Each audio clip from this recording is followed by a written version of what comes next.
Perseteruan Rudi Soik, mantan anggota Polri dengan Polda Nusa Tenggara Timur (NTT) terus berlanjut. Rudi bersama pengacaranya telah berangkat ke Jakarta untuk meminta perlindungan dari Lembaga Perlindungan Saksi dan Korban (LPSK). Permohonan perlindungan diajukan bersamaan dengan pelaporan kepada Polda NTT terkait dugaan teror, intimidasi, dan kedatangan Provos Polda NTT hingga menimbulkan trauma pada anak-anak Rudi Soik. Intimidasi yang dialami Pak Rudi dan juga keluarganya, anak dan istrinya. Hal yang lain nanti mungkin yang perlu dilakukan itu adalah apakah mungkin ada ke Ombudsman soal dugaan maladministrasi, soal proses yang dialami Pak Rudi, PPDH-nya, pemberhentian dengan tidak hormat, dan juga ke Komnas HAM karena ada dugaan pelanggaran HAM di sini yang dialami oleh Pak Rudi, dan itu nanti akan kami rundingkan kemana nanti akan dilakukan dan juga Komnas Perempuan karena ada juga yang dialami oleh istrinya dan juga anaknya. SK mempunyai tugas untuk melindungi korban dalam hal ini. Selain mengadu ke LPSK, Rudi akan membuat laporan ke Komnas HAM, Kementerian HAM, Kementerian Hukum, dan Mabes Polri. Laporan itu juga sifatnya masih sama seperti di LPSK.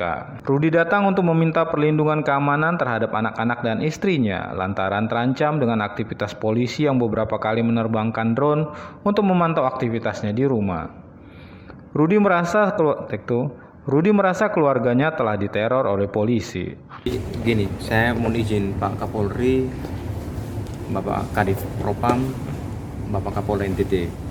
Saya hanya minta begini, kalau saya salah, saya pasti mohon maaf kepada oknum-oknum termasuk Bapak Kapolda. Tapi kalau saya benar dan ruang mencari kebenaran itu tidak didapatkan dari institusi dalam hal ini Polda NTT, saya pasti mencari keluar. Karena apa? Karena saya sudah mencoba sebagai anak, sebagai anggota, saya sudah WA Pak Kapolda, saya sudah WA Pak Wakapolda, saya sudah WA Kabid Propam, saya menjelaskan fakta-fakta lapangan. Tetapi itu tidak digubris. Saya sebagai anggota Polri, tapi saya juga sebagai masyarakat anak NTT yang ketika saya membiarkan isu ini berkembang, dampak itu besar. Dampak sosial itu akan berdampak kepada keluarga, anak, istri saya. Sehingga saya harus bersuara. Kalau suara saya untuk menyampaikan kebenaran ini di-cut, tidak ada nilainya, lalu untuk apa saya harus berbicara kepada pimpinan?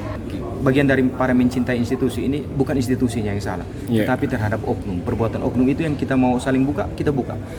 Karena dia menuduh saya mengklarifikasi atas tuduhan itu. Nah, itu jangan dinarasikan bahwa saya menjatuhkan institusi, individunya.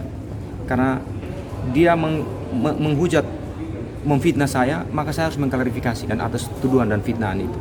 Kasus itu berawal ketika Rudi Soik melaporkan Kabid Humas Polda NTT Kombes Arisandi dan Kabid Propam Polda NTT Kombes Robert Antoni Sormin ke Divisi Propam Mabes Polri. Belakangan Arisandi dan Robert membuat 12 laporan polisi atau LP terhadap Rudi Soik. 12 LP itu telah menjerat Rudi Soik sehingga divonis pemberhentian tidak dengan hormat atau PTDH alias dipecat dari institusi kepolisian. Padahal pada 13 November 2014 hingga Maret 2015, Rudi Soik sedang ditahan di rumah tahanan atas tuduhan penganiayaan saat membongkar mafia perdagangan orang yang melibatkan Polda NTT. Tim kuasa hukum menilai LP itu sengaja dibuat oleh Polda NTT untuk menyudutkan Rudi Soik. Sebab LP keluar setelah Rudi Soik mendapat surat perintah tugas atau Sprintgas untuk menyelidiki BBM dari Kapolresta Kupang Kota, Kombes Aldinan Manurung. Rudi menegaskan bahwa langkahnya mengungkap mafia BBM adalah bagian dari tugasnya sebagai penegak hukum. Kasus Rudi Soik kini mendapat perhatian publik dan ia berharap mendapat perlindungan dari LPSK. Hanya saja hingga berita ini diturunkan, LPSK belum memberikan pernyataan resmi terkait permohonan perlindungan tersebut. Dari Jakarta, Yakob Rebong melaporkan untuk Kinews Co ID.